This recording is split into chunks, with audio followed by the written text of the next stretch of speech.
Mesdames et messieurs, bonsoir. Vous êtes sur Ezaï TV, c'est l'heure du journal, donc voici les principaux titres à développer. Le président de l'ODEM, Guy Constant Ehoumi, a tapé du poing sur la table de Café Média Plus ce jour pour dire stop au chantage et abus de pouvoir qui s'observent chez certains journalistes au Bénin. Vous aurez ceci dans le point du 124e numéro de Café Média Plus. Le Fonds national de la microfinance a organisé ce jour les travaux de la 8e édition de la journée annuelle au Champ d'Oiseaux de Cotonou. Les détails, c'est dans un instant. Et pour finir, vous aurez les explications de Clément Nyolonfon, l'ancien maire de Dangbo, au sujet de la polémique autour de la désignation du pain de Ouémekwe. À nouveau, bonsoir. Le Fonds national de la microfinance a organisé ce jour les travaux de la 8e édition de la journée annuelle au Champ d'Oiseaux de Cotonou. Les travaux ont été ouverts par le directeur général de cabinet du ministère de la fonction publique et des affaires sociales. Le reportage avec Mounir Dorego et Billy Laibi. Après 10 ans au service du secteur de la microfinance, le Fonds national de la microfinance a fait le bilan de ses activités. Position stratégique 2017-2021. Ce qu'ambitionne le FNM. Tel est le thème des travaux lancés. Contribuer au renforcement des capacités financières et techniques des acteurs du secteur de la microfinance pour satisfaire les besoins des populations à faible revenu est entre autres la mission de l'institution. Le FNM a fait du chemin et ambitionne faire du quinquennat 2017-2021 celui de l'ouverture de nouveaux chantiers, telles que la digitalisation de ces opérations de financement des lignes de crédit, l'assainissement de son portefeuille de crédit, la poursuite et l'amélioration des interventions en vue d'un meilleur accès des populations à des services financiers plus adéquats. Par la suite, le directeur de cabinet du ministère de la fonction publique et des affaires sociales a lancé les travaux d'échange annuels du FNM à travers son allocution. Au cours de la présente rencontre, vous aurez les réponses aux 3 préoccupations suivantes. Quels ont été les acquis des 10 dernières années du FNM? Comment le FNM pense-t-il les capitaliser et les valoriser? À quoi doit-on s'attendre pour la période 2017-2021 en termes de positionnement stratégique du FNM? Ce sont là, mesdames et messieurs, la quintessence des sujets d'échange auxquels vous êtes appelés à réfléchir. Je reste persuadé qu'avec vos différentes contributions, les acteurs du secteur, du Fonds national de la microfinance en particulier, pourront tirer les leçons qui s'imposent afin de continuer à promouvoir au Bénin et pour ce sous-secteur du système financier des services de qualité adaptés aux besoins des acteurs. C'est sur ces mots. Il faut rappeler que la vision du FNM est d'être d'ici 2021 une institution juridiquement solide, financièrement pérenne, au service du secteur de la microfinance qui participe à la promotion de l'inclusion financière pour la réduction de la pauvreté au Bénin. Le 124e numéro de Café Média Plus a reçu comme invité ce vendredi 16 décembre le président de l'Observatoire de la déontologie et de l'éthique dans les médias, Guy Constant Ehoumi, le journaliste Olivier Alotiémen et Christian Yanoussi, administrateur de projets de développement. Plusieurs thématiques ont été développées lors de ces causeries qui réunissent les professionnels des médias. Journalisme, chantage et abus de pouvoir, analyse de certains comportements déviants dans le milieu des médias. C'est le thème retenu pour la première causerie. L'invité Guy Constant Ehoumi, président de l'ODEM, est revenu sur quelques comportements déviants de certains journalistes et les mesures à prendre pour estomper ces comportements. Un journaliste qui reçoit une information, au lieu de chercher à documenter l'information de façon à illuminer les lecteurs, les téléspectateurs ou les auditeurs, se transforme en un agent de service commercial pour son propre compte. Vous n'avez pas besoin de mettre quelqu'un en difficulté, estimant que l'information que vous voulez chercher auprès de cette personne-là, c'est une information qui va lui faire du mal. Il faut que nous puissions chercher maintenant à conscientiser ces gens-là. Au panel de la deuxième causerie, compte tenu du budget général de l'État 2017, décryptage de grandes réalisations annoncées et la thématique développée, les deux invités sont revenus entre autres sur quelques grandes mesures prises pour le budget de l'État 2017 et les études préalables à faire pour le processus du partenariat public-privé. Au titre des nouvelles mesures, vous avez la non-reconduction de l'exonération sur le matériel informatique et les groupes électrogènes, puisqu'avant, on ne payait rien là-dessus. Il y a l'exonération de pénalités de retard de toutes les déclarations. Bon, ça concerne les comptables, mais c'est surtout pour régulariser le secteur informel. Il y a l'exonération des droits et taxes de douane et de la taxe sur la valeur ajoutée sur les véhicules neufs à 4 roues importés, fabriqués ou vendus à l'état neuf au Bénin et destinés à la mise en place d'une flotte de taxis dans les grandes villes. Ensuite, il y a l'exonération bien sûr des exploitants agricoles, des artistes et sportifs professionnels. Ça aurait été mieux ou bien plus indiqué qu'on nous dise pour 2017, l'État, même pour la route, c'est même Porte-Nouveau en passant par la lagune, là, la nouvelle pénétrante peut-être, 300 millions qui vont servir aux études préliminaires pour le processus du PPP qui est un très long processus et délicat.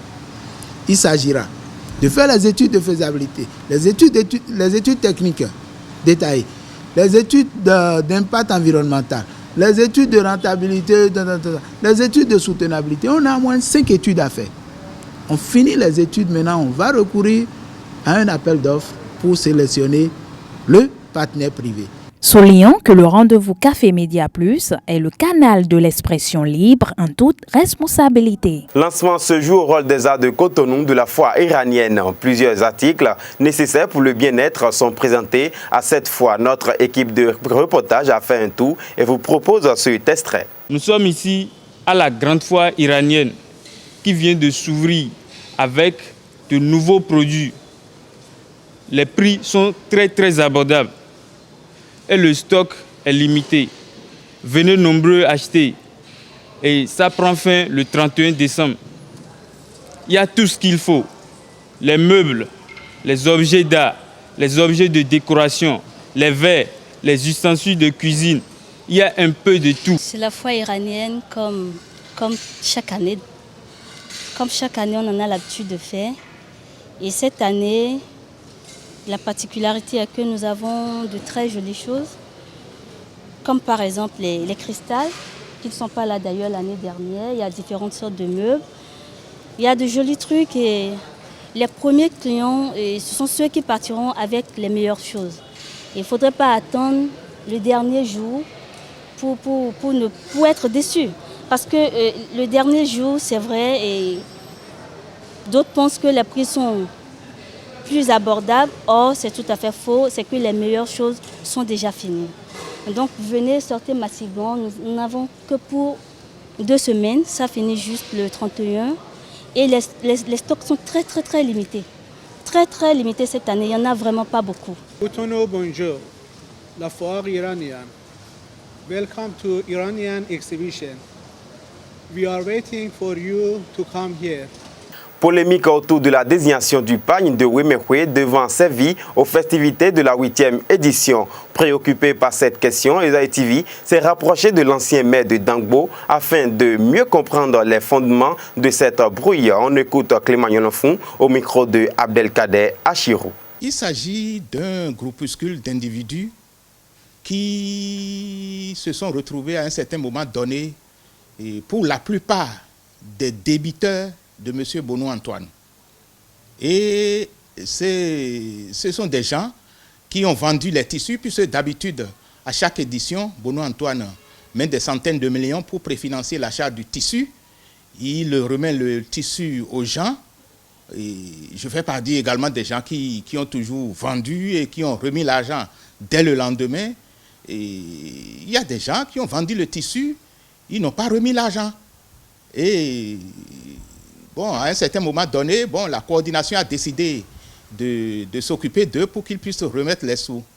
C'est parce que la coordination leur à arracher les sous que ces gens-là ont décidé de mettre le pied dans les plats à propos du tissu. Parce que les sous qu'ils devaient à la coordination, c'est des sous concernant la vente des tissus des éditions passées. Ces gens, ils ont décidé de court-circuiter la coordination et de mettre sur le marché un tissu qu'ils disent être de bonne qualité au moindre coût, ce qui n'est pas du tout vérifiable puisque la coordination n'a même pas encore sorti son tissu pour qu'on puisse le comparer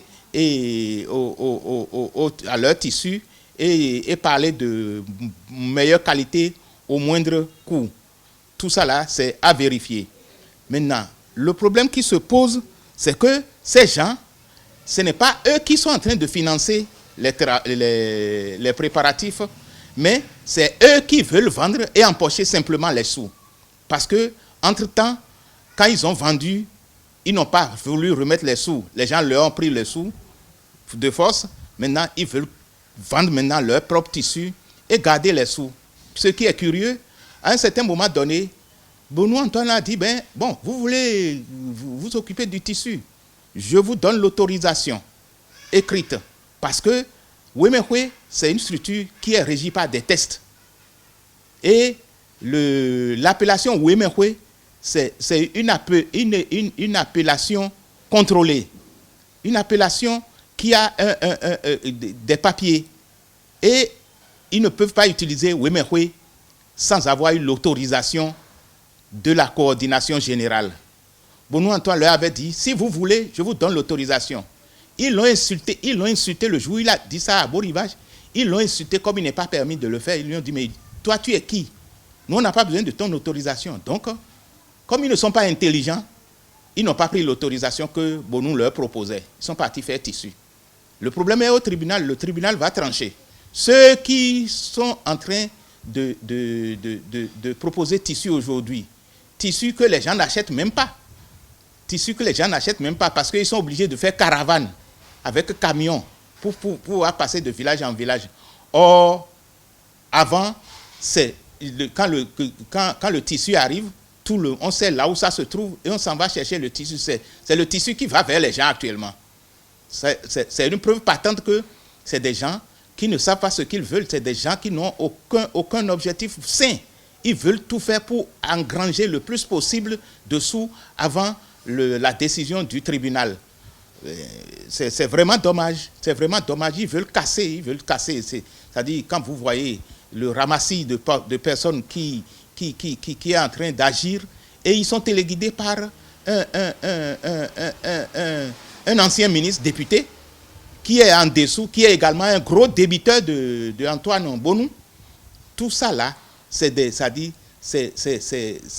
la haine cristallisée autour de la bonté de Antoine Bonou. On retrouve Scholastique Azoman pour finir avec les informations de la page Inter. Au Gabon, l'opposant gabonais Jean Ping saisit la Cour pénale internationale et estime que les violences commises avant et après l'élection présidentielle du 27 août représentent un crime contre l'humanité. La Cour pénale internationale menait déjà des enquêtes préliminaires sur la période électorale au Gabon. Elle détient maintenant des documents, lesquels documents ont été remis hier au bureau de la procureure de la. Le pouvoir parle de 4 morts. L'opposition affirme avoir identifié au moins 22 tués par balle après l'annonce des résultats. Au Niger, baisse de près de 100% du flux des migrants passant par le Niger. Cette réduction a permis au Niger d'être félicité par la Commission européenne tout en saluant la collaboration de Niamey pour ralentir le trafic sur ce axe très emprunté par les migrants ouest-africains. Dans le Sahara nigérien, 102 passeurs ont été arrêtés et mis à la disposition de la justice. 95 véhicules de transport de migrants ont été saisis. 9 gendarmes ont été arrêtés et écroués soupçonnés d'avoir été corrompus par les trafiquants. En France, le procureur général a requis un non-lieu dans le procès de Christine Lagarde. Selon Jean-Claude Marin, la présidente de la FMI n'a commis aucune faute pénale. Et les débats n'ont pas conforté une accusation à l'encontre de Christine Lagarde. Cette dernière est poursuivie pour des faits de négligence dans la gestion du dossier Bernard Tapie. En Ukraine, Amnesty International a publié hier un rapport consacré aux persécutions systématiques menées par les autorités russes afin d'étouffer toute dissidence en Crimée, péninsule appartenant à l'Ukraine, mais occupée par la Russie. Les persécutions touchent notamment la communauté tartare qui constitue environ 13% de la population locale et qui est résolument opposée à l'annexion de la Crimée de la Russie. Et ce sera tout pour ce journal du 16 décembre 2016. Mesdames et messieurs, merci de l'avoir suivi et restez toujours connectés sur notre site www.ezaitv.com. Bonsoir.